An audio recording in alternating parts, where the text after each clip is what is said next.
Hello aspirants, welcome to AKSIS Academy Daily Current Affairs. So నేను ఇచ్చినటువంటి question కి answer కనుక చూస్తే which of the following constitute capital account అంటే మనం నిన్న బ్యాలెన్స్ ఆఫ్ పేమెంట్స్ గురించి మాట్లాడాము. సో మనకి బ్యాలెన్స్ ఆఫ్ పేమెంట్స్ లో రెండు అకౌంట్స్ ఉంటాయి, ఒకటి కరెంట్ అకౌంట్, రెండు క్యాపిటల్ అకౌంట్.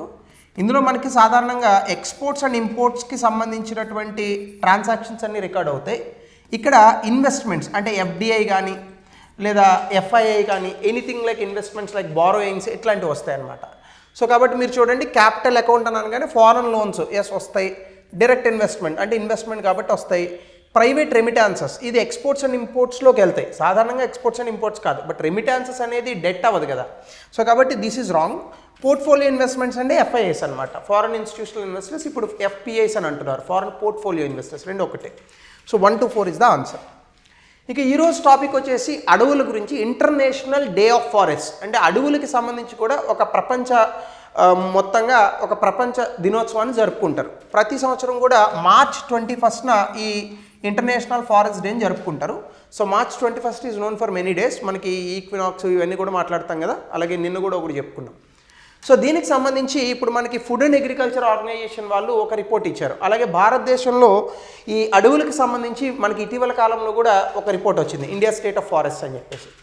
సో ఇవన్నీ ఒకటే చెప్తాయి, ఏంటంటే ఇంటర్నేషనల్ డే ఆఫ్ ఫారెస్ట్ సాధారణంగా పర్యావరణం అనేటటువంటిది మనిషి అలాగే ఇతర జీవజాతులు జంతుజాతులు బ్రతకడానికి ప్రధానమైనటువంటి మూలంగా నిలుస్తుంది. ఎందుకంటే ఆక్సిజన్ లెవెల్స్, ఇప్పుడు మనం ఉన్నాము ఫోటోసింథసిస్ రెస్పిరేషన్, మొక్కలేమో ఫోటోసింథసిస్ కార్బన్ డైఆక్సైడ్ తీసుకుంటే ఆక్సిజన్ వదులుతాయి, మనం ఏం చేస్తాము ఆక్సిజన్ తీసుకుంటాం కార్బన్ డైఆక్సైడ్ను వదులుతాం, రెస్పిరేషన్. అయితే మనకి ఆక్సిజన్ రావాలంటే ఎక్కడి నుంచి వస్తుంది? మొత్తం అట్మాస్ఫియర్లో 21% ఆక్సిజన్ ఉంటుంది. ఎక్కడి నుంచి వస్తుంది? అడవుల నుంచే వస్తుంది. కానీ మనం ఏం చేస్తున్నాము, అడవుల్ని నరికేసి అభివృద్ధి పేరిట మొత్తంగా అడవుల్ని నరికేస్తున్నాం. దీనివల్ల ఆక్సిజన్ లెవెల్స్ తగ్గుతున్నాయి. అలాగే మన కారణంగా పెరుగుతున్నటువంటి ఈ కార్బన్ ఎమిషన్స్ కారణంగా global warming, greenhouse gas effects ఇవన్నీ వచ్చి ప్రపంచం మొత్తం కూడా అనుకున్న స్థాయి కన్నా ఎక్కువగా వేడెక్కుతుంది. So this is where it leads to the destruction. So కాబట్టి ఇందులోంచి బయటపడాలంటే అడవుల్ని ఎక్కువగా మనం పెంచాలి. సాధారణంగా కొన్ని రిపోర్ట్ల ప్రకారం ప్రతి దేశంలోని కూడా మొత్తం ఉన్నటువంటి భూభాగంలో 33% అడవులు ఉండాలని చెప్తారు. కానీ భారతదేశంలో అది 23% వరకు తగ్గిపోతుంది. అది కూడా భారతదేశంలో అడవి అంటే ఎట్లా లెక్కేస్తారంటే శాటిలైట్తో ఇమేజ్లు తీస్తారు. ఎక్కడెక్కడైతే గ్రీన్ కవర్ ఉందో దాన్ని అడవి కింద చెప్తారు. అది అడవి అవ్వదు. ఇది మన ఇంటి దగ్గర ఏదో ఒక పార్క్ ఉందనుకోండి, పార్క్ 10 ఎకరాల్లో ఉందనుకోండి, దాన్ని కూడా అడవి కింద చెప్తారు మన చోట. అది అడవి అవ్వదు. అడవి అంటే ఏంటి? ప్రాపర్ ఫారెస్ట్, డెన్స్ ఫారెస్ట్ అని అంటాం. అట్లా ఉండాలి. సో వీటికి సంబంధించి మనం కొన్ని డీటెయిల్స్ చూద్దాం. ముఖ్యంగా ఇంటర్నేషనల్ డే ఆఫ్ ఫారెస్ట్ని 21 March మనకి ఎవ్రీ ఇయర్ ఇస్తారు. ఇది మనకి ఎగ్జామ్లో జనరల్ క్వశ్చన్స్గా అడుగుతాడు. అలాగే ఎందుకు ఇది, అసలు దీని తాలూకా ప్రాముఖ్యత ఏంటంటే, అడవులు చెట్లు ఒక మనిషి బ్రతకడానికి, పర్యావరణం బాగుపడడానికి లేదా పర్యావరణం బాగుండడానికి ఎంత అవసరమో అనేటటువంటి ఒక అవేర్నెస్ని ప్రపంచంలో క్రియేట్ చేయడానికి. అలాగే థీమ్, ప్రతిదానికి ఒక్కొక్క థీమ్ ఉంటుంది. 2025 థీమ్కి ఫారెస్ట్ అండ్ ఫుడ్ అనేటటువంటి ఒక మంచి థీమ్ని ఒకదాన్ని ఇక్కడ తీసుకొచ్చారు. ఈ థీమ్ ఏం చెప్తుందంటే, అడవుల తాలూకా పాత్ర ఫుడ్ సెక్యూరిటీలో. అంటే మన అందరికీ ఫుడ్ సెక్యూరిటీ అనగానే అగ్రికల్చర్ అని అనిపిస్తుంది. బట్ చాలామందికి తెలియని విషయం ఏంటంటే, మనకి ఫారెస్ట్ రిసోర్సెస్ చాలా మనకి ఫుడ్ సెక్యూరిటీలో ఉంటాయి. ఉదాహరణకి తేనె చెప్తుంటాం కదా, హనీ. సో ఇది మనకి ఎక్కడి నుంచి వస్తుంది? ఎక్కువగా ఫారెస్ట్ నుంచి వస్తుంది. అఫ్కోర్స్ మనం హనీ బీ కీపింగ్ ఇవన్నీ చేస్తాం, but the natural honey is natural honey. ఇలాగే దీంతో పాటుగా ఇంకా చాలా రకాలైనటువంటి హెర్బ్స్ కానీ రకరకాల products that we use in our daily life ఇవన్నీ కూడా మనకు ఫారెస్ట్ నుంచే వస్తాయి. కాబట్టి ఆహార భద్రతలో అడవుల యొక్క పాత్ర, దీన్ని ఉద్దేశిస్తూ ఫారెస్ట్ అండ్ ఫుడ్ అనే థీమ్ని ఇచ్చారు.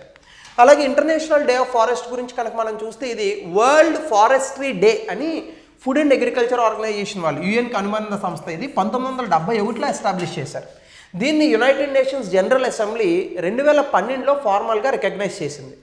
దాని తర్వాత ఈ డే అనేటటువంటి దాన్ని ఎందుకు తీసుకొచ్చారంటే, అభివృద్ధి పేరుతో మనం అడవుల్ని విచ్ఛిన్నం చేస్తున్నాం. ఈ అడవుల్ని మనం రక్షించుకోవడానికి, అంటే ఫారెస్ట్ కన్జర్వేషన్.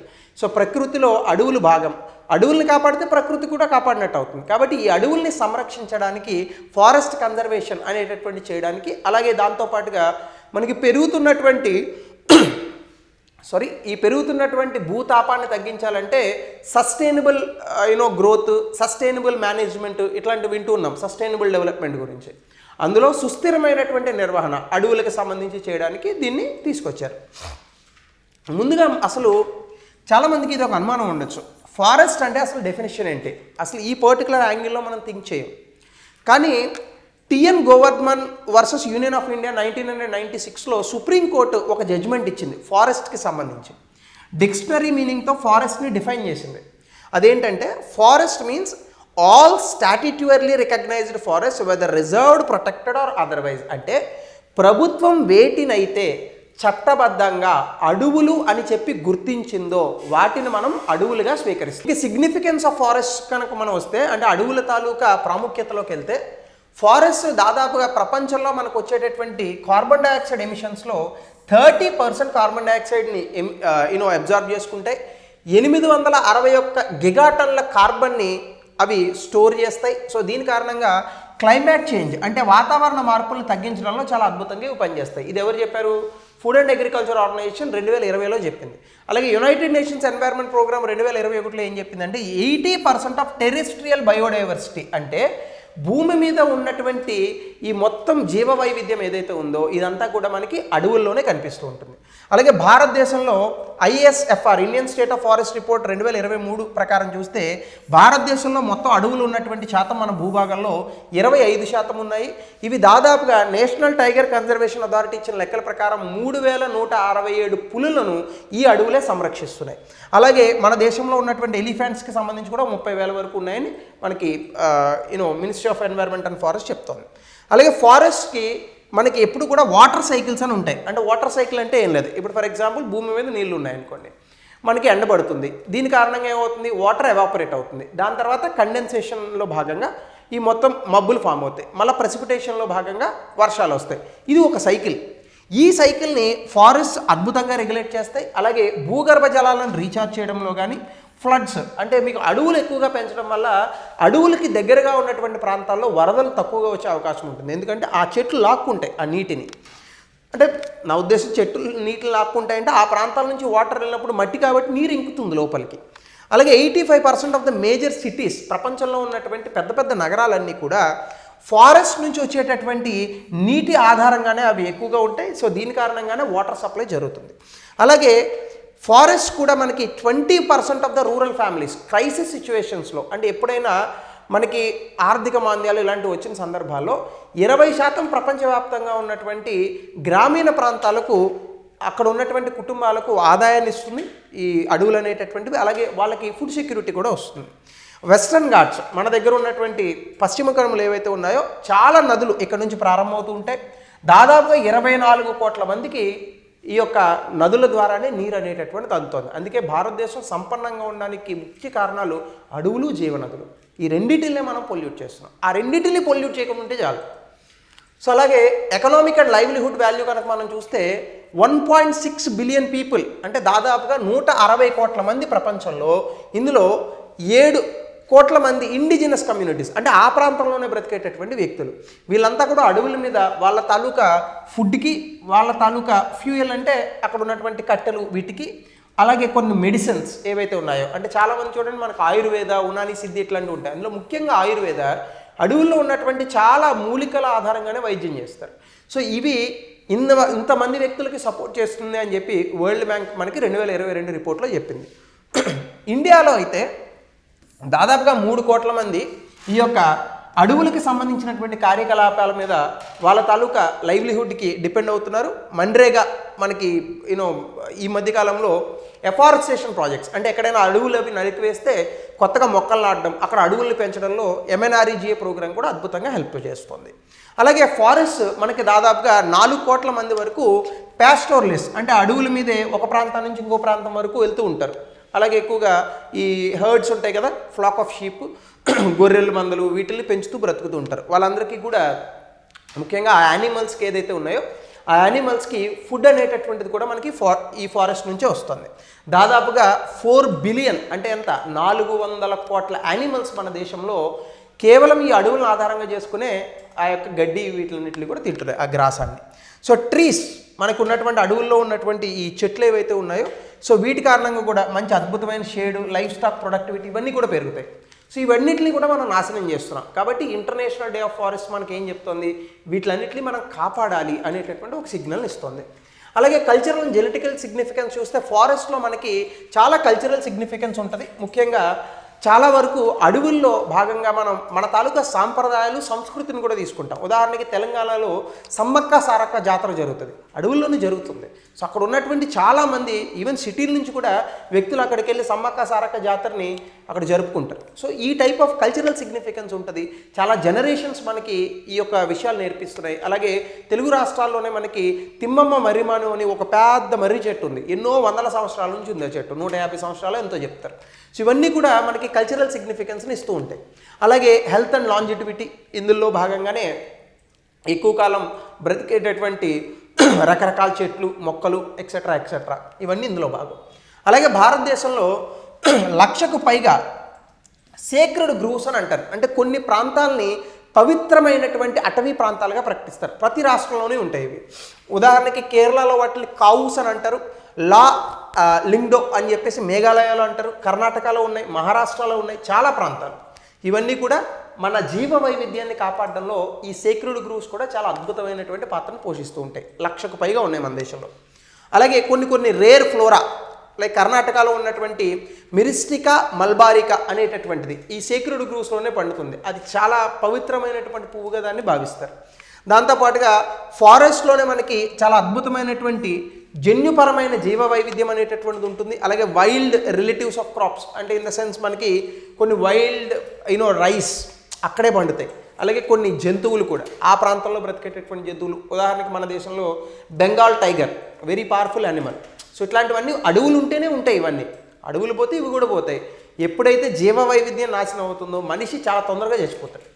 సో ఇవన్నీ కూడా మనం ఇందులో భాగంగా చెప్పచ్చు.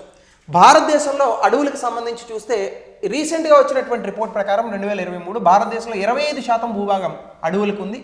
ఇందులో ఫారెస్ట్ కవర్ 21% ఉంటే చెట్లు ఇందా చెప్పాను కదా, ఎక్కడ పచ్చగా ఉంటే దాన్ని ఫోటో తీస్తారు, అది 3% ఉంది గ్రాస్ ఏరియాలో.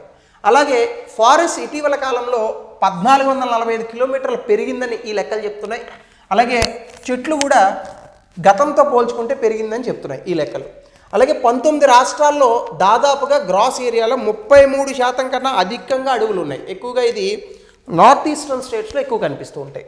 అలాగే ఇండియన్ ఫారెస్ట్ కార్బన్ స్టాక్, అంటే కేవలం అడవుల కారణంగా భారతదేశంలో కార్బన్ ఉద్గారాలను మనం ఎంత స్టోర్ చేస్తున్నామంటే 7,285 మిలియన్ టన్నుల కార్బన్ ఉద్గారాలను తగ్గిస్తున్నాం. ఇది గతంతో పోల్చుకుంటే 81 మిలియన్ టన్నులు ఎక్కువ.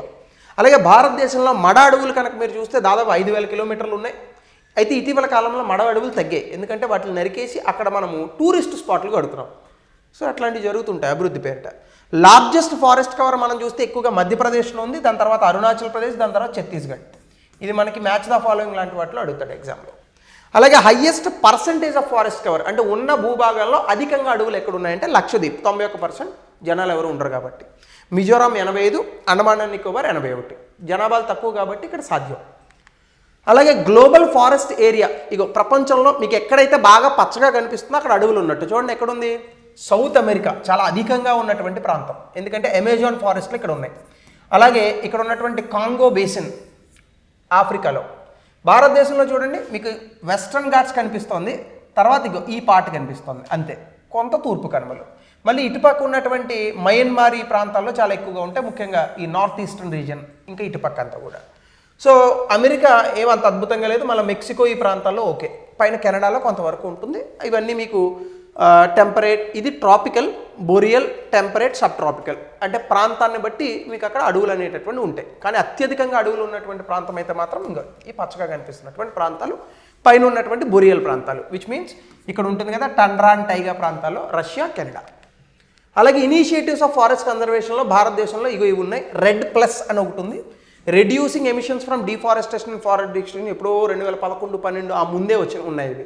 ఇదేంటంటే United Nations convention on climate చేంజ్లో దీన్ని తీసుకొచ్చారు. అంటే డెవలపింగ్ కంట్రీస్ ఏవైతే ఉంటాయో, అభివృద్ధి చెందుతున్నటువంటి దేశాలు ఈ యొక్క అడవుల నరికివేతను తగ్గిస్తూ అడవుల్ని ఇంకా పెంచితే తద్వారా కార్బన్ సీక్వెస్ట్రేషన్ జరుగుతుంది, అంటే కార్బన్ ఉద్గారాలను తగ్గించవచ్చు అనేటటువంటి ఒక అంశం. దాంతోపాటు బాన్ కన్వెన్షన్లో బాన్ ఛాలెంజ్ అని ఒకటి వచ్చింది 2011, ఇది కూడా జర్మనీ అలాగే IUCN international union for conservation and nature వాళ్ళు తీసుకొచ్చారు. ఇదేంటంటే 150 మిలియన్ హెక్టేర్లు, 150 మిలియన్ హెక్టేర్లు అంటే 15 కోట్ల హెక్టేర్లో 2020 కల్లా 35 కోట్ల హెక్టేర్లో 2030 కల్లా పూర్తి స్థాయిలో ఈ అడవుల్ని రీస్టోర్ చేయాలి, అంటే మళ్ళీ వాటిని తిరిగి తీసుకురావాలి. అలాగే న్యూయార్క్ డిక్లరేషన్ ఆన్ ఫారెస్ట్ అని ఒకటి ఉంది. ఇదేంటంటే వాలంటరీ కమిట్మెంట్, ఇది అంటే స్వచ్ఛందంగా దేశాలు చేయొచ్చు. ఇందులో డీఫారెస్టేషన్ని 2020 కల్లా కనీసంలో కనీసం సగానికి తగ్గించాల 2030 కల్లా ఎండ్ చేయాలి, చేయట్లేదు. సో ఇవన్నీ కూడా మనకు ఉన్నటువంటి ఇనిషియేటివ్స్ భారతదేశంలో కూడా మనం చేసాం. అలాగే ప్యారిస్ అగ్రిమెంట్లో కూడా మనకు ఉంది, 2015లో వచ్చింది. Enhancement of greenhouse gas ఎమిషన్స్కి, అంటే గ్రీన్ హౌస్ గ్యాస్ వాయువుల్ని తగ్గించడానికి అడవుల్ని పెంచడము. అలాగే ఫుడ్ అండ్ అగ్రికల్చర్ ఆర్గనైజేషన్ వాళ్ళు FRA ఫారెస్ట్ రిసోర్స్ అసెస్మెంట్ అని పూర్తి స్థాయిలో లెక్కలు కట్టడం, ఎంతవరకు ఈ యొక్క అడవుల నుంచి మనకు వనరులు ఉన్నాయి. అలాగే కన్వెన్షన్ ఆన్ బయోడైవర్సిటీ, ఇది కూడా గతంలో మనకి 1990s ఆ ప్రాంతంలో వచ్చింది. అంటే జీవ వైవిధ్యాన్ని కన్జర్వ్ చేస్తూ సస్టైనబుల్ డెవలప్మెంట్ని ప్రమోట్ చేయడం. భారతదేశంలో కూడా మనం ఇంకో ఇవన్నీ చేస్తున్నాం. Forest conservation act, national afforestation programme, CAMPA, అంటే ఏవైనా కంపెనీలు అడవుల్ని నరికివేస్తే డబ్బులు ఇవ్వాలి, ఆ డబ్బులతో కొత్తగా మొక్కల్ని నాటుతారు, వాటిని చెట్లుగా తయారు చేయడం అంటే పెంచడం అని. అలాగే green India mission, PM one Dhan Yojana, ఇవన్నీ కూడా గతంలో మనం తీసుకొచ్చినటువంటి అనేక ప్రోగ్రామ్స్. విడిగా మళ్ళీ మనం ఎప్పుడైనా న్యూస్లో వచ్చినప్పుడు చెప్పుకుందాం. సో దీనికి సంబంధించి గతంలో వచ్చినటువంటి ప్రశ్న మీ కమెంట్లో దీని ఆన్సర్ పెట్టండి. భారతదేశంలో ఆధునిక చట్టం సాధించిన అత్యంత ముఖ్యమైన విజయం సుప్రీంకోర్టు పర్యావరణ సమస్యలను రాజ్యాంగబద్ధం చేయడం. ఈ ప్రకటనను కేసు చట్టాల సహాయంతో చర్చించండి 200 పదాల్లో. సో ఇది ఈరోజు ఇంపార్టెంట్ క్లాస్. సో మళ్ళీ మనం కొత్త క్లాస్లో యథావిధిగా కలుద్దాం.